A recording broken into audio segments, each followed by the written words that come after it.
Hi. Hi. நேத்துலேருந்து வந்து ஒரே எங்களுக்கு கமெண்ட்ஸாக வந்துட்டு இருந்தது. இந்த மாதிரி திவ்யாவுக்கு வந்து கால் போகலை, திவ்யாவுக்கு கால் போகலன்ட்டு. நீங்கள் இப்போ ட்ரை பண்ணலாம், திவ்யாவுக்கு கால் போகுது. இப்போ மணி வந்து 11:30 ஆகுது, 11:30. ஸோ இப்போ 11:15 வரைக்குமே போகல. ஆமாம், நான் காலையிலேருந்து ட்ரை பண்ணிட்டு இருக்கேன். காலையில் 8 மணிலேருந்து ட்ரை பண்ணிட்டு இருக்கேன். ஆமாம், யார் இதுவுமே போகல, அதுதான் உண்மை. அரோரா அது மட்டும் போச்சு. ஆமாம். நாங்கள் எல்லார் நம்பரையுமே ட்ரை பண்ணோம். இப்போ வந்து இது வந்து இவங்களோட நம்பர் தான், நம்ம திவ்யா நம்பர், திவ்யாவோட நம்பர். ஸோ திவ்யா நம்பருக்கு தான் நாங்கள் இப்போ ட்ரை பண்ணோம். அந்த நம்பருக்கு போகுது. சபரி, விக்ரம் இவங்க யார் நம்பருக்கு நீங்கள் போட்டிங்கனாலும் இப்போ போகும். ஆனால் வந்து எல்லாமே 11:15க்கு அப்புறமா தான் போக ஆரம்பிச்சுது. 11:15 வரைக்கும் அரோரா அது மட்டும் தான் போச்சு. ஆமாம். இதெல்லாம் வந்து என்ன ஒரு இதை நான் என்ன சொல்கிறேன், இதோட அழகாக என்ன தெரியுமா சொல்லலாம், அரோரா தான் வின்னர். எனக்கு அதெல்லாம் பண்ண போறீங்க, அதுக்கு எதுக்கு இந்த மாதிரி ஒரு இல்ல எனக்கு ஒண்ணு இருக்கு. எனக்கு ஒண்ணு தோணுது. எனக்கு என்னதுன்னா, இதனால ஒரு கன்றாவியுமே கிடையாது. நம்மளுக்கு வந்து எனக்கும் அது ஒண்ணு இது இல்ல இல்ல கூட ஆச்சு. எனக்கு என்னன்னா, இந்த கால் ஓட்டிங், மிஸ்டு கால் ஓட்டிங்கோ இல்ல நம்ம ஹாட் ஸ்டார்ல போடுற ஓட்டிங்கோ, அந்த ஓட்டிங்லாம் அவங்க என்னைக்குமே கன்சிடர் பண்ணல இந்த சீசன்ல. நம்ம வந்து சொல்றதால நம்மளுக்கு வந்து கால் போகாததுனால அப்படியே வந்து அந்த ஓட்டிங் வந்து போயிடாம இருக்குமா? எனக்கு தெரியல. ஏன்னா நம்ம ஓட்டிங் அங்க மதிப்பே கிடையாது. போட்டா போடு, போடாட்டி போன்றது தான் அவங்களோட இது, ஒரு இதுவாவே இருக்கு, குறிக்கோளாவே இருக்கு. நம்ம போட்டா என்ன, போடலன்னா என்ன? என்ன இப்போ வந்து வியானாவை வந்து எலிமினேட் பண்ணணும்னு நினைச்சாங்க. அந்த ஹாட் ஸ்டார்ல அந்த ஆமா போட்டோவே தூக்கிட்டாங்க. போட்டோ இல்லவே இல்ல. அது வந்து கிட்டத்தட்ட ஒரு நாள் 1.5 நாளுக்கு இல்ல. 1.5 நாளுக்கு வந்துட்டு அந்த போட்டோ இல்ல. 1.5 நாளுக்கு அவங்களுக்கு வரப்போற மிட் வீக் எவிக்ஷனா அப்படிலாம் பேச ஆரம்பிச்சாங்க. ஏன்னா அந்த 1.5 நாளுக்கான ஓட்ஸ் யாருமே போட முடியல. ஸோ அதனால அதை தூக்கிட்டாங்க அப்படின்னு நினைச்சிட்டு இருக்கும்போது 1.5 நாள் கழிச்சு அந்த போட்டோ வந்துச்சு. அப்புறமா அவங்களுக்கு ஓட்டு அந்த வாரம் அவங்க எவிக்டும் ஆயிட்டாங்க. அதுதான் உண்மை. ஸோ இவங்க பண்றது எல்லாமே அவங்க இஷ்டம் தான். அவங்க ஒன்றும் வந்து நம்ம ஓட்ஸ் வச்சோ இல்லை நம்ம மிஸ்டு கால் வச்சோலாம் வந்து பண்ண போறது கிடையாது. நீங்க நாளைக்கு வந்துட்டு இவங்க தானே வந்து அன்அஃபிஷியல்ல ஜாஸ்தியா இருந்தாங்க, எப்படி நீங்க வந்து இவங்களை வின்னர் ஆக்கலன்னு கேட்டீங்கன்னா, நீ பாக்குறது அன்அஃபிஷியலு. அங்க போய் ஓட்டு போட தெரிஞ்ச உனக்கு அபிஷியல்ல போய் ஓட்டு போட தெரியல. அது மட்டும் இல்ல, அன்அஃபிஷியல் ஓட்டை வச்சு தானே வினோத் வின்னர் நம்ம பேசிட்டு இருக்கோம். அவங்க மட்டும் நான் வினோத் அவர் என்ன ஓட்டு வாங்குறாரு நமக்கு தெரியும். நம்ம டைட்டில் வின்னர் நம்ம அதை வச்சு சொல்றோம். நீங்க வந்து திருப்பி விஜய் டிவி கிட்ட போனீங்கன்னா என்னங்க எங்களை பொறுத்த வரைக்கும் கிடையாது, நாங்க அடுத்து தான் இருந்தோம் அப்படின்னு சொல்லிருப்பாங்க. இது இப்பவே வந்து சாண்ட்ரா இதான் தெரிஞ்சு ஃபர்ஸ்ட் டைம் மக்கள் ஓட்டு படி போயிருக்குன்னு நினைக்கிறேன். சாண்ட்ரா எவிக்ட் ஆனது ஆக்சுவலி மக்கள் ஓட்டுக்காக இல்ல. இப்ப கனி உள்ள வந்திருக்காங்க, எல்லாரும் வந்து காரி துப்புவாங்க. கனி உள்ள இருக்காது. ஏன்னா அவங்க வந்து ரம்யாவே வியானாவே பெருசா எதிர்பார்த்திருக்க மாட்டாங்க. ஆமா, அவங்க எதிர்பார்த்தது கனி, சுபிக்ஷா, அமித் இவங்க எல்லாம் காரி துப்புவாங்க அப்படின்னு அவங்களெல்லாம் அனுப்பாம இவங்க சேஃபா ஆளுங்களை அனுப்புனா அவங்களே திருப்பி அடிக்க ஆரம்பிச்சிட்டாங்க. இதுவே இவ்வளவு அடிக்கிறாங்கன்னா இதை விட கேவலமா நம்ம பண்ணி வச்சிருக்காங்களே அவங்க. நம்ம உடனே பாதுகாக்கணும் விஜய் சேதுபதிக்கு. அப்படியே ஒண்ணும் இல்ல, திவ்யா கேள்வி கேட்டதுக்கு விஜய் சேதுபதிக்கு புருவெல்லாம் தூக்கி எழும்புது. அப்போ அதே ரெண்டு விதமா பாக்குறவங்களும் இருக்காங்க. அவர் வந்து திவ்யா அவ்வளவு கொஸ்டின் பண்றாங்க அப்படின்னு பாக்குறவங்க ஒரு கட்டா இருக்காங்க. எல்லாருக்கும் தெரியும். ஏன்னா அவரோட ஹிஸ்டரி அப்படி, எஸ்டிடி அப்படி, அப்புறமா இன்டர்நேஷனல் கால் எல்லாமே அவருக்கு வந்து எப்படின்னா திவ்யாவா அட்டாக் தேவையானவங்களுக்கு அவர் வந்து என்னைக்குமே வந்து கைவிட மாட்டார். ஆமா, அது வந்து சாண்ட்ரா கைவிடப்படா. சாண்ட்ராவா அதுவும் வந்து அவர் விட்டே கொடுக்க மாட்டாருன்னு தெரியும். வெல் பிளேட் சாண்ட்ரா அப்படின்லாம் பேசினாரு. ஆனா யாருக்கு சொன்னாரு? அவங்களுக்கு தான் சொன்னாரு. இப்போ இன்னொன்னு எனக்கு வந்து எப்படி ஃபீல் ஆச்சு அப்படின்னா, இந்த மொத்த இதுலயுமே இந்த மொத்த ஓட்டிங் அண்ட் இது எல்லாத்துலயுமே எனக்கு என்ன தோணுச்சுன்னா, நீ காசு கட்டி பாக்குறியா, அங்க கண்டென்ட் வருதா, ஆத்தோட விட்டுரு. உனக்கும் எனக்கும் எந்த பேச்சா இருக்கணும், எந்த உனக்கும் சம்பந்தம் கிடையாது. அந்த கோடை தாங்கி நீயும் வரக்கூடாது, நானும் வர மாட்டேன். அவ்வளவுதான். நீ காசு கட்டுற, அதுக்கு படம் பாக்குற, அதோட விடு. அது கூட இன்டராக்ட் பண்ணணும். அவங்களுக்கு ஓட்டு யார் ஹீரோ ஆக்கணும், யார் வில்லன் ஆக்கணும் சொல்லாதேன்றாங்க. எல்லாம் என்கிட்ட இருக்குடா, ஆல் ரைட்ஸ் என்கிட்ட இருக்கு.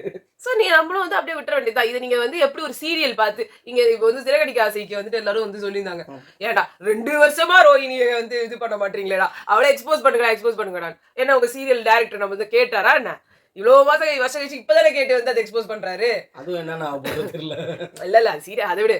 அது மாதிரி இந்த சீரியல்ல எப்படி பார்த்து நீங்க வெறும் ஆதங்கத்தை கொட்டிக்கலாம், மீதி கதை எப்படி வந்து போகுதுன்றது அவங்க டைரக்டர்ஸ் கிட்ட தான் இருக்குன்ற மாதிரி. இந்த ஷோவும் நம்மளுக்கான ஷோ கிடையாது. நம்ம எப்படி ஒரு சீரியலை பார்த்து என்ஜாய் பண்ணிக்கிறோமோ அது மாதிரி ஒரு கேரக்டர்ஸ் அங்க இருக்காங்க. அவங்களும் சீரியல்ல நடிக்கிறவங்களே நிறைய பேர் இருக்காங்க. சோ அதனால அதை பார்த்தோமா, என்ஜாய் பண்ணோமா, என்ஜாய் பண்ணலையா ஆஃப் பண்ணிட்டு போனோமா, என்ன காசை சொன்னாரு என்ன பிடிக்கலன்னா ரிமோட் இருக்கு, வேணா நிறுத்திட்டு போய்கிட்டே இரு. சோ அத பண்ணிட்டு அப்படியே போயிடணும், அவ்வளவுதான். அதாவது துஷார் அரோரா விஷயத்துல ஆஃப் பண்ணிட்டு போயிடு. அதே வந்து பார்வதி கம்ருதீன் விஷயத்துல வந்து கண்டுக்கவே மாட்டாரு இவரு. அப்புறமா கொஞ்ச நாள் கழிச்சு இவருக்கு கோவம் வந்துடும். ஏன்னா சாண்ட்ராவை டச் பண்ணிட்டாங்க. அப்ப வந்து வெகுண்டு எழுவாரு, ரெட் கார்டு கொடுப்பாரு. நீ பண்ணதெல்லாம் ஒரு வேலையா அப்படின்னு திட்டுவாரு. இதெல்லாம் முதல்ல அவருக்கு தெரியாதா? அவங்க ஆரம்பத்துல இருந்து அவங்களோட நிலைப்பாடுல அவங்க கரெக்டா தான் இருக்காங்க. நீங்க அந்த 2 பேர்ல யாராவது ஒருத்தர் அனுப்பிட்டு இருந்தீங்கன்னா இன்னைக்கு அரோரா இருக்கிற மாதிரி பார்வதியோ கம்ருதீனோ யாரோ அந்த பொசிஷன்ல இருந்துதான் இருக்க போறாங்க. உங்களுக்கு அரோராவை மேல கொண்டாடணும்னு ஃபர்ஸ்டே டிசைட் பண்ணிட்டு தான் உள்ள கூட்டிட்டு வந்திருக்கீங்க. அது நல்லாவே தெரிஞ்சது, நல்லா தெரியுது. அடுத்த வாட்டி என்ன பண்ணுங்க, திருச்சி சாதனா, அப்புறமா நம்மளோட கள்ளச்சி ஆக்சுவலி நாங்க யாரோ ஒருத்தவங்களோட போஸ்ட் பார்த்திருந்தோம். இவங்க 2 பேருமே ஒரே மாதிரியான வேலைகள் பண்றவங்க தான். ஆனா வந்து ஒருத்தருக்கு வந்து மரியாதை இருக்கு, இன்னொருத்தருக்கு இல்ல அப்படின்னு சொல்லிட்டு வந்து சொல்லியிருந்தாங்க. அந்த இதுல வந்து என்ன சொல்லியிருந்தாங்கன்னா, இதே மாதிரியான ஒரு லான்ஜ்ரி மாடல்ஸ் நிறைய பேர் இருக்காங்க. அவங்களே சொன்னதுனால சொல்றேன். இல்ல நிறைய பேரு இந்த மாதிரி மாடல்ஸாவே நிறைய பேர் இருக்காங்க. சில பேர் வந்து என்ன சொல்றது, கொஞ்சம் ஏழ்மையா இருந்துட்டு இந்த மாதிரி வந்து வீடியோஸ் போட்டாலோ, இல்ல இன்ஸ்டாகிராம் டிக்டாக்லலாம் வந்துட்டு இந்த மாதிரி வீடியோஸ்லாம் போட்டாலோ, அவங்க எல்லாரையுமே ரொம்ப சீப்பா தான் வந்து எல்லாருமே பாக்குறாங்க. அவங்கள பேசுறதே ரொம்ப சீப்பா அசிங்கமா தான் பேசுறாங்க. பட் அரோராக்கு தேவி அப்படின்ற ஒரு பொசிஷன் குடுக்குறாங்க. அப்ப அந்த பொண்ணுங்களுக்கும் குடுக்கணும்ல. 2 பேருமே ஒரே வேலையை தானே பண்றாங்க. இவெல்லாம் ஒரு பொம்பளை, இவ வந்துட்டா. இன்னும் சொல்ல போனா கொஞ்சம் ஏஜ்டா இருக்காங்கன்னு வச்சுக்கோங்களேன். கொஞ்சம் ஏஜ்டா இருந்து இந்த மாதிரியா அவங்களும் வந்துட்டு ட்ரெஸ்ஸிங்லாம் பண்ணி இந்த மாதிரிலாம் வந்து மாடலிங்கா பண்ணணும் அப்படிலாம் வந்து ஏதாவது ட்ரை பண்ணிட்டு வந்தாங்க அப்படின்னா வந்துட்டு ஆயாக்கு பாத்தியா சங்கூத வயசுல அப்படிலாம் வந்து போட்டு பண்றீங்க. எல்லாருக்கும் ஒரே இதை கொடுங்களேன். எல்லாரும் வந்து ரெஸ்பெக்டபிள் அப்படின்னா ஷக்கீலா இருக்காங்கல்ல, அவங்க ரொம்ப ஒரு காலத்துல இவங்க எல்லாம் தூக்கி வச்சு கொண்டாடினாங்க அவங்கள. ஆமா. இன்னைக்கு வந்துட்டு அவங்க கிட்டே அவங்களோட இது போயிட்டு அசிங்கமா கமெண்ட் அடிக்கிறது, தூக்கி வச்சிருக்கிறதும் நீங்க. அதாவது ஒரு மனுஷங்கன்ற ஒரு ரெஸ்பெக்ட் கொடுத்து வச்சுக்கோங்க போதும். நீங்க ஏன் அவங்கள ஒரேடியா ஹைப் பண்றீங்க, ஏன் ஒரேடியா தாழ்த்துறீங்க? அதானே நம்ம சொல்றது. அவங்க படம் நடிக்கும் போது அவங்களுக்கு ஒரு ஃபேம் இருந்திருக்கும், கரெக்டா? படம் நடிச்சு முடிச்சதுக்கு அப்புறமா ஒரு பீரியட் ஆஃப் டைம் அவங்க இல்ல, குக் வித் கோமாளி மாதிரி ஒரு ஷோக்கு வந்தாங்க. அம்மா வேற ஒரு பெர்ஸ்பெக்டிவ்ல அவங்கள பார்க்க ஆரம்பிச்சு. இது எல்லாருக்குமே நடந்திருக்கு. இது மும்தாஸ்க்கு நடந்திருக்கு, இது விசித்ராக்கு நடந்திருக்கு. இது மாதிரி நிறைய பேர் வந்து அவங்கள வேற ஒரு கண்ணோட்டத்துல பார்த்தாங்க. அவங்க ஏஜ் ஆகி ஒரு ஷோக்கு வரும்போது அவங்கள வந்து ஒரு அம்மா பாக்காதீங்க, அவங்க வந்து டிரான்ஸ்ஃபார்ம் ஆயிட்டாங்க, அப்படி தாயின்ற மாதிரி பார்க்கணும் அப்படின்றாங்க. திருப்பி அவங்களே வந்து வேற மாதிரி ஏதாவது ஒரு வீடியோஸ் போடணும்னு ஆசைப்பட்டு அவங்களும் சினிமா சான்ஸ் கிடைக்கணும் அந்த மாதிரிலாம் ஏதாவது போயிட்டாங்கன்னா அவங்கள திருப்பியும் வந்து ஒரு அசிங்கமா, இல்ல அவங்க ஏதாவது யாரையா கேள்வி கேட்கறாங்க, அது வந்து ஷக்கீலா மேம் வந்து நிறைய கொஞ்சம் ஹார்ஷான கொஞ்சம் அன்பார்லிமெண்டரி வேர்ட்ஸ் யூஸ் பண்ணி சொல்லும்போது அவங்களை இன்னும் கேவலமா திட்டுறது இதெல்லாம் இருக்கும். ஸோ ஒரு இது இல்ல, எல்லாரையுமே அவங்க இந்த விஷயம் வரும்போது அவங்க இந்த மாதிரிலாம் உங்களுக்கு பிடிக்காம ஏதாவது பேசிட்டாங்க அப்படின்னா என்ன பண்ணுவீங்க? அப்போ அவங்க எடுத்த அந்த இதை வந்து பேசாதீங்க, அதை பத்தி எடுக்காதீங்கன்னு சொன்னவங்களே அதையே எடுத்துட்டு வந்து பேசுவீங்க. சோ இங்க வந்து ஒருத்தவங்களுக்கு இப்படி. ஆனா அரோரா அது வந்து சொல்லும் போது பாஸ்ட பேசாதீங்க. நாளை பின்ன அரோரா ஏதாவது தப்பு பண்ணாங்கனாலும் இல்ல நாளை பின்ன அவங்க வெளியில வந்த உடனே இதை தான் கண்டினியூ பண்ண போறாங்க. அங்க உள்ள உட்கார்ந்து பெருமையா கூட சொல்லுவாங்க. ஏதோ ஒரு வேற ஏதோ ஒரு விஷயத்துல இப்போ நிறைய பேர் இப்போ வந்து நிறைய நம்ம பார்த்தோம், பெரிய ஃபேமஸான யூடியூபர்ஸ் வந்துட்டு சில பேர் ஆக்சிடென்ட் பண்ணாங்க, சில பேர் வந்து ஏமாத்துனாங்க. அவங்க எல்லாம் வரும்போது அந்த அவங்க பண்ண அவங்க கிரேட் அப்படின்னு சொன்னவங்களே வந்துட்டு சீ கேவலமானவங்களா நீங்களாம் அப்படின்னு வந்து மாத்தி வந்து பேசினாங்க. ஏன் யாஷிகாக்கு வந்து இங்க வரும்போது பயங்கரமான ஒரு இது இருந்துச்சு. அப்புறம் ஒரு ஆக்சிடென்ட் ஆச்சு, அந்த ஆக்சிடென்ட்டுக்கு இவங்க தான் காரணம் அப்படி இப்படின்னு வந்து வரப்போ போட்டு பேஷ் பண்ணாங்க. அப்புறம் இவங்களுக்கு உடம்பு சரியில்லைன்னு இவங்களுக்காக போய் பேச ஆரம்பிச்சாங்க. திருப்பி அவங்க படத்துல நடிக்கும்போது திருப்பி பேஷ் பண்ணாங்க. சோ மக்கள் மைண்ட் செட் மாறிட்டே தான் இருக்கும். இன்னைக்கு அரோராவை புகழ்ந்துட்டு இருக்கிற இவங்களே நாளைக்கு அவங்க வேற ஏதாவது உங்களுக்கு பிடிக்காத மாதிரி பண்ணிட்டாங்கன்னா நீங்க பேஷ் பண்ணுவீங்க கண்டிப்பா. அதனால ஒருத்தரை பேஷ் பண்றதுனால அவங்க கேவலமானவங்கன்னும், ஒருத்தவங்களை உயர்த்தி நீங்க புடிச்சிட்டு இருக்கீங்கன்றதுக்காக அவங்க நல்லவங்கன்னும் ஆகவே ஆகாது. ஏன்னா அங்க வந்து அரோரா என்ன சொல்றேன், எதுக்கு ஒரு மனுஷனை தெய்வத்துக்கு சமமா ஒப்புக்கிறீங்க? அதெல்லாம் நான் கேக்குறேன். அவங்க கீழே போட்டு உடைக்கிறீங்க. ரெண்டுமே வேணாமே. மனுஷங்க அவங்க அவ்வளவுதான். அரோரான்றது ஒரு சாதாரண ஒரு ஹியூமன் பீயிங். அவங்க உள்ள வந்திருக்காங்க. உள்ள வந்தவங்கள உங்களுக்கு பிடிச்சிருந்தா நீங்க ஏத்திக்கோங்க, பிடிக்கலன்னா இறக்கிக்கோங்க. அதுக்காக அப்படியே ஜனங்க மத்தியில அவங்க வந்து she is an angel, she is normal god ஆயிடுச்சு. ஏஞ்சல்ன்றது ரொம்ப நார்மலான ஒரு இதாயிடுச்சு. சோ அது இருந்துட்டு போகுது. அதுவே எனக்கு வந்து அப்ப மத்தவங்க ஒரு ஒரு ஒரு லைஃப் சேவரா ஒருத்தவங்க இருக்காங்க. ஒரு டாக்டர்ஸ் வந்து உயிரை காப்பாத்தி போற உயிரை திருப்பி கொண்டு வராங்க. அவங்களுக்கு என்ன நேம் கொடுக்கறது? புரியலையே. நீங்க எல்லாத்தையுமே காமன் ஆகிட்டா அவங்களுக்குன்னு ஒரு புதுசா பேர் தான் கண்டுபிடிக்கணும். எனக்கு புரியல. அவங்க ஒரு சாதாரண பணம் சம்பாதிக்கிறதுக்கு வந்திருக்காங்க. அவங்களே சொல்றாங்க எனக்கு வேண்டியது பணம், அவ்வளவுதான். இல்ல த மோஸ்ட் லீஸ்டா ஒரு பர்சன் நீங்க வந்து தெய்வத்தோட கம்பேர் பண்ணுன்றது ஆக்டர்ஸ் தான். ஏன்னா அவங்களோட பொழப்புக்காக அவங்க ஆக்ட் தான் பண்றாங்க. இப்ப நமக்கே திவ்யான்றவங்கள ஒருத்தவங்க புடிச்சே கூட இருந்தா கூட அவங்க நம்ம ஒன்னும் கடவுள் மாதிரி உயர்த்தலாம் தேவை. நான் ஆல்ரெடி சொல்லியிருக்கேன். என்னால வந்து ஒரு ஃப்ரெண்ட் சர்க்கிளோ இல்ல நம்மளோட இந்த சர்க்கிள்லயே இவங்களெல்லாம் நம்மளால வந்து வச்சுக்க முடியுமான்னு கேட்டீங்கன்னா தெரியாது. ஒரு ஷோல நம்ம பாக்குறோம், அவங்கள புடிக்குது. அவ்வளவுதான். எப்படி ஒரு கேரக்டர் பிடிக்குமோ அது மாதிரி பிடிக்கும். அவ்வளவுதானே தவிர்த்து, அந்த பர்சன நீங்க உங்க லைஃப்ல கூட உங்களால வச்சுக்க முடியுமா? அவங்க உங்கள அக்செப்ட் பண்ணுவாங்களா? ஆமா. அதுவே தெரியாது. நம்ம யாரோ ஒருத்தவங்க அங்க போனப்ப அர்ச்சனான்றவங்களோட ஃபாதர் வந்து நம்மள ரெகக்னைஸ் பண்ணதுனால நம்ம அவங்கள போய் கிட்ட போய் பார்த்தோம். அதுக்காக அவங்க கிட்ட நம்ம ரிலேஷன்ஷிப் கண்டினியூ பண்ணிட்டு உட்கார்ந்துட்டு இருக்கோமா? இல்ல நமக்கு அவங்க மேல ஒரு நல்ல அபிப்பிராயம் இருக்கும். ஜாக்கலின்றவங்களுக்கு போய் நம்ம பேசணும். பேசுனதுனால அவங்க நமக்கு என்ன ரிலேட்டிவா? இல்ல நமக்காக அவங்க வந்து நிக்க போறாங்களா? எதுவுமே கிடையாது. ஜஸ்ட் அது ஒரு ஷோ. அதுல இருந்து அது நம்ம கடந்து போயிடணும். அதே அதுக்கு அடுத்து அவங்க என்ன பண்ணாலும் அதுக்கு நம்ம ரெஸ்பான்சிபிள் கிடையாது. அதுக்கு கேள்வி கேட்கறது நம்ம கேள்வியும் கேட்கணும். கேள்வி கேட்கலாம் அவ்வளவுதான். ஆனா அது அவங்கள போய் நம்ம திட்ட முடியுமா? இல்ல நம்ம பேச்ச அவங்க கேட்க போறாங்களா? எதுவுமே கிடையாது. அது மாதிரி ஃபர்ஸ்ட் ப்ரோமோல வந்து கனி, சுபிக்ஷா வந்து விக்ரம்ட்ட பண்றதெல்லாம் பிராங்க் நல்லாவே தெரியுது. அதுவும் ஒரு நாளைக்கு 30 பிராங்க் பண்ற விக்ரமுக்கு அது டெஃபினட்டா தெரிஞ்சிருக்கும். அவரு உலகமாக நடிப்பு நடிக்கிறாரு. அவரு ப்ரோமோ கண்டென்ட்க்கு தான் அதை பண்றாரு. நல்லா தெரியுது. அவங்க பண்றதும் வந்து இது தெரியுது. இவங்க பண்றதும் நல்லா தெரியுது. இல்ல வெளியில வந்து அப்படியே அவங்களுக்காக உருகி உருகி 2 பேரும் போஸ்டர் போட்டு உட்கார்ந்துட்டு இருக்காங்க. ஆனா வெளியில இருக்கிறத பார்க்காம நீ அங்க பார்த்தனா கூட சொல்றனே. அந்த ப்ரோமோ அவங்க உள்ள வரும்போது அவங்க எப்படி இருக்காங்க? ஒண்ணுமே இல்ல, சாதாரணமா இருக்கு. சாதாரணமா இருக்குது. அவங்க பிராங்க் பண்றாங்க அப்பட்டமா தெரியுது. அதுவும் கனிக்கு சுத்தமா நடிக்க வரல. சுபிக்ஷாக்கு சுத்தமா நடிக்க வராது. வியானா வந்து இவங்கள வந்து பேஷ் பண்ணாங்கல்ல உள்ள வந்துட்டு. சோ வியானா வந்து இவங்க பண்றதெல்லாம் பார்த்துட்டு ஆமா நீங்க பண்ற கரெக்ட் தான் அப்படின்னு சொல்லி பேசணுமா. பேசினதுக்கு அப்புறமா அவங்கலாம் வந்து ஐயய்ய நாங்க பண்ணது பிராங்க் அப்படின்னு அவங்க வந்து திருப்பி அவங்க மூஞ்ச உடைக்கணுமா. இப்படிதான் நினைச்சுக்கிறாங்க. ஆனா இவங்க இப்படிதான் பண்ணாங்க. ஆமா வியானா போய் பாருங்க. வியானா தான் இருக்கிறதுலயே பெரிய லூசா இருப்பாங்க. ஏன்னா இது ரொம்ப அப்பட்டமா தெரியுது. அவங்க பயங்கர ஸ்மார்ட். அவங்களுக்கு தெரியாதா இது? அவங்க உள்ள இருந்தாலே கண்டுபிடிச்சிருப்பாங்க. ஆமா நீங்க பிராங்க் பண்றீங்கன்னு. அவங்க அதுக்கு வெளியில வந்துட்டு தான் உள்ள வரணும்னு அவசியம் கிடையாது. டெஃபினெட்லி இது வந்து ஒரு தண்டக்கர் மாதிரி ஒரு ப்ரோமோ. வெளியில இருக்கவங்க வந்து திட்டுவாங்களா, அது மாதிரி இவரு திட்டுவாங்கன்னு இவர் சொல்லிட்டு இருக்காருல்ல. கனி என்ன சொல்ல போறாங்களோ, சுபி என்ன சொல்ல போறாங்களோ, அதை அப்படியே அவங்க வந்து நடைமுறைப்படுத்துறாங்க. இது ரொம்ப கேவலத்தின் உச்சம். இது இல்ல தேவையே இல்லாத ஒரு இதா இந்த பேப்பர்ல ஒண்ணும் இல்ல அது கீழே போடு அப்படின்ற மாதிரி தான் ஒரு ப்ரோமோ. அது ஒண்ணும் இல்ல இப்படி எல்லாம் வந்து காமிச்சாலாவது விக்ரம் வந்து ரொம்ப பாவப்பட்ட. ஏன்னா அந்த கமெண்ட் செக்ஷன் ஃபுல்லா போய் பாரு. விக்ரம் அப்படி என்ன பண்ணாரு பாவம் விக்ரம் நம்மளும் அதான் சொல்றோம். அவர் ஒண்ணுமே பண்ணல. அவர் பண்ணாரு, நிறைய பண்ணிருக்காரு. ஆனா நிறைய ஃப்ராட் தரம் பண்ணாரு. எனக்கு நான் ஃப்ராட் தான், அவரை தான் ஃப்ராடுன்னு சொல்லணும். இல்ல நான் என்ன சொல்றேன்னா அவர் வந்து அட்டாக் பண்ணதெல்லாம் திவ்யாவையும் சாண்ட்ராவையும். அது வந்து அவரு சாண்ட்ரா கூட ஒரு பூசி மொழிகி நல்லவங்கன்னு சொல்லி. ஆமா அவரு திவ்யாவை வந்து இப்பயுமே ஒரு இதுவா தான் நடிச்சிருக்காரு. நானு என் அக்கா ஸ்டேஜ்ல கொண்டு இவருக்கு ஊர்ல இருக்கிறவங்க எல்லாம் இவருக்கு அக்காவும் அக்கான்னு சொல்றாங்க. கனிக்கோ இல்ல கனி கிட்ட இவர் என்ன பண்ண முடியும்? கனி தான் இவங்க எல்லாரையுமே வந்து ஸ்டாப் பண்ணி வச்சிருந்தாங்க. கனி போயிட்ட அப்புறமா தான் இவங்க உண்மை முகமே வெளில வந்தது. சுபிக்ஷா வந்து இவன் மேல கோவப்பட்டு என்ன பிரயோஜனம் இருக்குது? வெளியிலேயே போயிட்டாங்க.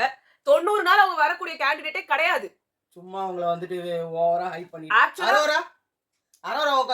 வெளியில இருந்து உள்ள வர்ற ஆட்களா சொல்றாமா. சோ அதுல வந்து விக்ரமுக்கு வந்து பாதிக்கப்பட்டது அப்படின்றது வியானாவனா நாங்க அப்பயே சொன்னோம். விக்ரம் எல்லாம் நீங்க பாதிப்புன்னு சொல்ல முடியாது. அவர் சொன்னா நீங்க கேப்பீங்க நீங்க லூசான்னு. சோ நீங்க லூசா இல்லாம நீ தப்பு பண்ணிட்டு அந்த தப்புக்கு இன்னொருத்தவங்க காரணம் அப்படின்னு சொன்னா அந்த வீடே அதான். உன்னை எப்படிலாம் தப்பு மேனிபுலேட் பண்ணுன்றதா அந்த வீடே. இதுல எப்ப பிரச்சனை வருதுன்னா எனக்கு பிக் பாஸ்னா என்னன்னே தெரியாதுன்னு இவர் சொல்லும் போது தான் பிரச்சனை வருது. பிக் பாஸ்க்கான அனைத்து குணங்கள் ஒண்ணு இல்ல இத சொல்லிடுறேன். ஒண்ணு பிக் பாஸுக்கான அனைத்து குணங்கள் அனைத்து இதுவும் உங்களுக்கு இன்பில்ட்டா உங்களுக்கு எப்பயுமே இருக்கு. அப்படி உங்களுக்கு இந்த ஷோ பத்தி தெரியல அப்படின்னா நீங்க பண்றதா வச்சு பார்க்கும்போது உங்களோட இயல்பே வந்து இந்த நீங்க பண்ற எல்லாமே இயல்பேனா அது ரொம்ப harmful to society. இல்ல அவருக்கு தெரியாது எனக்கு என்ன பண்ணணும்னே தெரியாதுன்னு சொல்றாருன்னா அப்ப நீங்க இதெல்லாம் இயல்பா பண்றீங்கன்னா அப்ப இயல்பாவே உங்களுக்கு அந்த இது இருக்கு. இல்ல அப்படின்னா நீங்க பிக் பாஸ்க்காக வந்து இதெல்லாம் தெரிஞ்சிட்டு புரிஞ்சிட்டு இப்படி பண்ணணும் அப்படி பண்ணணும். மாயாவோட ஃப்ரெண்டுக்கு தெரியாதா? எனக்கு தெரியாதுன்னு சொன்னா நான் ஏன்னா சத்யாவே 70 நாள் வந்துறாரு ஒண்ணுமே பண்ணாம. நீங்க அங்க உட்கார்ந்துட்டு சும்மா உட்கார்ந்துருப்பாரு அவரு. அத கேமரா காமிச்சிட்டே இருப்பாங்க. இப்ப கூட ஒரு வாரமா அவரே இப்ப இது 2-3 வாரமா அவரே தான். சாண்ட்ரா அவங்க பக்கத்துல உட்கார்ந்திருந்தா சாண்ட்ரா ரெண்டு பேரையே தான் காமிச்சிட்டு இருந்தாங்க. சபரி அவர் கையை சரி பண்ணுவாரு. ஜம்புலிங்கம் கடாரா ஏம்னாதே ஏய் சண்டை போட்டுக்காதீங்க. ஒழுங்கா ஒருத்தர் ஒழுங்கா பிச்சு சாப்பிடுங்க. அப்புறம் வெங்காயத்துக்கிட்ட பேசுறது, வெள்ளை பூண்டு கிட்ட இங்க பேசுறது. இங்க இருந்து அப்புறம் அரோராட்ட கேமரா போகும்போதெல்லாம் அரோரா மறைச்சிட்டு தான் இருப்பாங்க முக்காவாசி. திவ்யாட்ட காமிச்சாதான் கொடுமையே. கிண்டிக்கினே இருப்பாங்க எதையாவது. சமையல் மேடையை துடைக்கிறது. நேந்து விட்டா வச்சுக்கிறாங்க உங்கள. மத்தவங்க எல்லாம் சொல்றாங்களே, மத்தவங்க எல்லாம் பெருக்கியோ தொடச்சியோ இது பண்ணியோ அது அரோரா சூப்பர். டாய்லெட் கிளீன் பண்ற எனக்கு கையில அலர்ஜி. எனக்கு அப்ப கையில அலர்ஜி. வாட்டர்மெலன் ஸ்டார் கழுவ கூட யாரும் கழுவ மாட்டாங்க. வந்ததுல இருந்து அந்த ஆள் கழுவிட்டு இருக்காரு பாவம். அது கூட கிடையாது அங்க. அண்ட் இன்னொன்னு சொல்லணும்னு நினைச்சேன். நேத்து நைட்டு நேத்து பூரா ஆமா கெமி பயங்கரம். கெமி, பிரவீன், வியானா இவங்க எல்லாருமே. ஏன் பிரவீன் காந்தி இப்போ வந்து கொஞ்சம் ரெஸ்ட் எடுக்கிறதே திவ்யா வந்து பிரவீனாலையும் கெமியாலையும். ஆமா ஆமா நான் அது சொல்லணும். நேத்து பூரா என்னமோ காக்கா காக்கான்னு வந்து திவ்யா பேசுறாங்க. பிடிக்கவே இல்ல. கக்கா காக்கான்றாங்க கக்கான்றாங்க. நாங்க ஆல்ரெடி சொல்லியிருக்கோம் இவங்க சொல்ற வேர்ட்ஸ் எல்லாம் ரொம்ப கேவலமா இருக்கு. உச்சான்றாங்க, கக்கான்றாங்க, காக்கான்றாங்க. நம்ம ஒரு விஷயத்த வந்து எது பிடிக்கல அப்படின்னு நம்ம பேசுறோமோ அதை திருப்பி பேசக்கூடாது. இவங்க வந்து இதே வார்த்தைய சொல்லிதான் அது ஒரு பெரிய பிரச்சனையா. காக்கா வாயில ஆய் போயிட போகுதுன்னு சொன்னது தானே உங்களுக்கு கோவமா இருந்தது. இன்னொருத்தரை பார்த்து அதே மாதிரி ஒரு வார்த்தையை சொல்றீங்கன்னா அப்ப உங்களோட ஸ்டாண்டர்ட்ஸ் எங்க போகுது? எனக்கு அவர் அப்படி சொல்லல. அவங்க இத அவங்க வந்தால கக்கா போக மாட்டியா நீ காலையில அவர் வந்து இல்ல நான் ஃபர்ஸ்ட் கால் செகண்ட் கால்னு சொல்லுவேன். அவரு இதேதான் பேசிக்கிட்டு இருக்காரு. அவர் பேசுவாரு. அவருக்கு அதை பத்தி கவலையும் கிடையாது.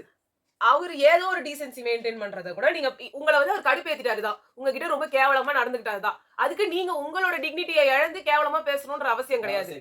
அவங்க இருக்காங்களே இப்போ வந்து கெமி இருக்காங்க, இல்ல ரம்யா இருக்காங்க, வியானா இருக்காங்க, பிரவீன் இருக்காங்க. அவங்க எல்லாம் இப்படி பேசுறாங்கன்னா அவங்க இயல்பே அதுதான். அவங்க அப்படிதான் பேசுவாங்க. ரெண்டாவது அவங்க எல்லாம் அவுட் ஆஃப் த கேம்.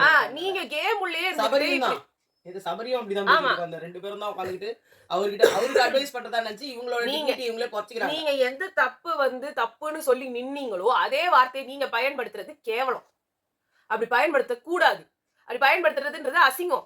ஒரு தடவை சொல்லலாம், ஒரு நாள் பூரா அதையேவா சொல்றீங்க. நான் அதை வந்து நாங்க சொல்ல துஷார் வந்தோம்னா நாங்க லைவையே பாக்குறத விட்டுட்டோம். அது வரைக்கும் ஏதோ ஒருத்தர் கிளிப்பிங்ஸ் போய் பாக்கும்போது திரும்ப திரும்ப திரும்ப அதே வருது. அப்ப எனக்கு அது பிடிக்கவே இல்ல. அதுக்கப்புறம் நாங்க லைவோட உட்கார்ந்து பேசுறீங்க. அங்க வந்து சபரி பேசுறாரு, அந்த பக்கம் அரோரா பேசுறாங்க, எல்லாம் பேசுறாங்க. எல்லாம் பேசிட்டோம். உங்களுக்குன்னு ஒண்ணு இருக்குல்ல ஒரு விஷயம். இது எப்படி இருக்குன்னா கிளாஸே ஃபெயில் ஆயிடுச்சு அதனால நான் ஃபெயில் ஆயிட்டேன். குறைஞ்சவளா நானும் தான் ஃபெயில் ஆவேன் அப்படின்ற மாதிரி இருக்கு. ஆனா நீங்க படிச்சுட்டு போனீங்களே அதையாவது எழுதி வச்சுட்டு வர வேண்டியதானே. அந்த கொஸ்டின் தானே கேட்டிருக்கு அப்படின்னு கேட்டா ஆளால் எல்லாம் ஃபெயில் நானும் ஃபெயில் ஆயிடும் அப்படின்ற மாதிரி இருந்தா என்ன அர்த்தம்? வாலண்டியரா நான் எழுதாம ஃபெயில் ஆவேன். அப்படி எனக்கு பிடிக்கல. அண்ட் மிஸ்டு கால்ன்றது நான் ஆல்ரெடி இதுதான் சொல்லியிருக்கேன். அப்போ வந்து அர்ச்சனா டைம்ல நாங்க வந்து சொல்லியிருந்தோம் இது வந்து இந்த மாதிரி ட்ரை பண்றாங்க அந்த மாதிரி ட்ரை பண்றாங்கன்னு. இதனால எதுவும் மாறிட போறது கிடையாது. அவங்க ஆல்ரெடி ஃபிக்ஸ்டு. அவங்க இப்ப இல்ல முதல் நாள்லயே ஃபிக்ஸ் ஆயிட்டாங்கன்னு எல்லாரும் சொல்றாங்க. ஃபர்ஸ்ட் வாட்டர்மெலன் ஸ்டார் நான் தான் அந்த வீட்டுக்குள்ள வந்தேன் அப்படின்னாருல. அவர் இந்த வீட்டுக்குள்ள வந்துட்டோன்னா ரெண்டாவது அரோரா வந்தாங்க இல்லையா, அப்போல இருந்தே பேச்சுக்கள் ஆரம்பிச்சிருச்சு. ஏ ஃபார் அரோரான்னு. இன்னும் சொல்ல போனா அவ பேரை மாத்துறதுக்காக வந்திருக்கா அப்படின்னா ரியாலாம் வந்து கொடுத்த பில்டப்ல இருந்து எல்லாத்தையும் பார்த்து அவங்களே உள்ள சொல்லிட்டாங்க. அவ கிடைக்கிற லூஸ். அவங்க மாத்தி பேசுறாங்க. ரியா ஒரு தடவை என்னன்னா அவங்க திட்டுறாங்க, ஒரு தடவை என்னன்னா இப்ப வந்துட்டு அவதான் டைட்டில் வின்னர், அவ நல்லவதான், அவ இப்படிதான், அவங்க எனக்காக ஹெல்ப் பண்ணா, எனக்காக அவ பண்ணா, என்னோட பாத்துக்கிறா. இதுல அவங்க உள்ள உட்காந்துட்டு நான் என்ன பண்றேனோ என் ஃப்ரெண்டுக்கு வாங்கி கொடுத்துருவேன், நான் என்ன ட்ரெஸ் வாங்குறனோ உடனே அவளுக்கு வாங்கி கொடுத்துருவேன், எனக்கு செஞ்சுதான் பழக்கம். ஒண்ணு பேஷ் பண்றது இவங்க பேஷ் பண்ணுவாங்க, அப்புறம் அதே விஷயத்துக்கு புகழறாங்க. அதாவது ஆடியன்ஸ் பல்ஸ் கேத்த மாதிரி அவங்க வந்து மாறுறாங்க. அந்த வீக் வந்து ரொம்ப மோசமா இருக்கா, ஆமா அவ கேவலமானவ தான் அப்படின்னு வேண்டியது. அவங்களே வந்து இப்பதான் அவங்களுக்கு கான்பிடென்ட்டாவே ஆயிட்டாங்களே, இனிமே என்ன இருக்கு அவ்வளவுதான். உலகத்துல இருக்க எல்லாரும் வந்து அரோரா ஏன்னா உள்ள என்ட்ரானப்போ ஆதிரை அரோரா ரெண்டு பேர் தான் ஏன்னு வராங்க அப்படின்னு வந்து சொன்னாங்க. ஆதிரை வந்து ரொம்ப ஹோப்ஸ் ஹையாச்சு. ஆமா, அதுக்கப்புறமா வந்து டவுன் ஆயிட்டோன்னே முடிஞ்சு போச்சு அரோரானாங்க. அமித் உள்ளதுனா அமித் இருக்கலாம் அப்படின்னாங்க. அவரு முதல் 2 நாள்ல பார்த்துட்டு இல்ல மறுபடியும் அரோராக்கே போயிடுவோம் அப்படின்னாங்க. சோ அதுதான் லாஸ்ட் வரைக்கும் வந்திருக்காங்க. ஏல ஒருத்தர் நடுவுல கௌசிக் வந்தான்ற மாதிரி ஏமி வந்தாங்களே என்ன ஆக்சுவலா அவங்கதான் வின்னர் ஆக வேண்டி இருந்தது. இவங்கலாம் வந்து கேள்வி கேட்டு அது ரொம்ப தப்பாயிட போகுதுன்ற ஒரே காரணத்துக்காக அவங்களை காப்பாத்தி அனுப்பியிருக்காங்க. இல்லனா அவங்களை வின்னர் நான் கேக்குறேன், நீங்க கனி யாரெல்லாம் இவங்க கேள்வி கேட்பாங்க அவங்க அனுப்பாமலே விட்டுருங்களேன். அவங்களாம் வர இஷ்டப்படல, அவங்க வந்து ரொம்ப கஷ்டப்படுறாங்க, இல்ல வாய மூணு பொத்திக்கிட்டு இருக்கிறதா இருந்தா உள்ளவா சொல்லி அனுப்பியிருக்கலாமே. அவங்களாம் வேணா அப்படியே பெரிய ரெபலியன் சார். சரி சார் சரி சார் கேட்க கூடாதா சார், சரி சார். அவங்க தங்கச்சியே வந்து கேட்கலையே. அதான் சோ நீங்க எல்லாத்தையும் விஜயலட்சுமி ஒரு பெரிய போராளி லெவல்ல எல்லாம் வெளியில நீங்க வந்து சாண்ட்ராவோட இப்ப கலை வந்து அரோரா கிட்ட பேசும்போது வந்துட்டு கலை நீங்க வெளி உலக விஷயத்த பேசக்கூடாதுன்ற மாதிரி சாண்ட்ரா பக்கத்துல போனாலே கனி நீங்க சாண்ட்ரா கிட்ட பேசவே கூடாது அப்படின்னு வந்து சொல்லிட்டீங்கன்னா முடிஞ்சு போச்சு. ரெஸ்ட்ரிக்டட் ஏரியான்னு போட்டு சாண்ட்ரா உள்ள உட்கார வச்சுட்டு நீங்க எல்லாம் வெளில இருந்து வேடிக்கை தான் பார்க்கலாம், கிட்ட பேசக்கூடாதுன்னு சொன்னா முடிஞ்சு போச்சு. அப்படியே சுபிக்ஷா உள்ள எகிரி குச்சி போறாங்க. சுபிக்ஷா வாய திறந்தான்னு வச்சுக்க பேமெண்ட் பிக் கிடையாது. பாஸ் தான் எனக்கு வந்து கடவுள் மாதிரி. சாண்ட்ரா அதுல இருக்கிற கடவுள், சாண்ட்ரா அதுல இருக்கிற ஒரு தேவதை. அந்த தேவதை எப்படி இருந்தாங்க தெரியுமா? அவங்க எல்லாம் ரொம்ப நல்லவங்க. அவங்க அவங்க அவங்க எனக்காக எவ்வளவோ பண்ணிருக்காங்க. விக்ரம் கூட எனக்கு ஒண்ணும் பண்ணல, சாண்ட்ரா தான் எல்லாம் பண்ணாங்கன்னு போறாங்க. இதெல்லாம் நிறைய வந்து பண்ணிருக்கலாம். நீங்க என்னமோ அமித் பெருசான் எகிரி குச்சிர போற மாதிரியும் அவரே வாய மூடுன்னா வாய மூடு இருக்க போறாரு. அவ்வளவுதான். சரி நம்ம முடிச்சிடலாம் இதை. முடிச்சலாம். பாய்.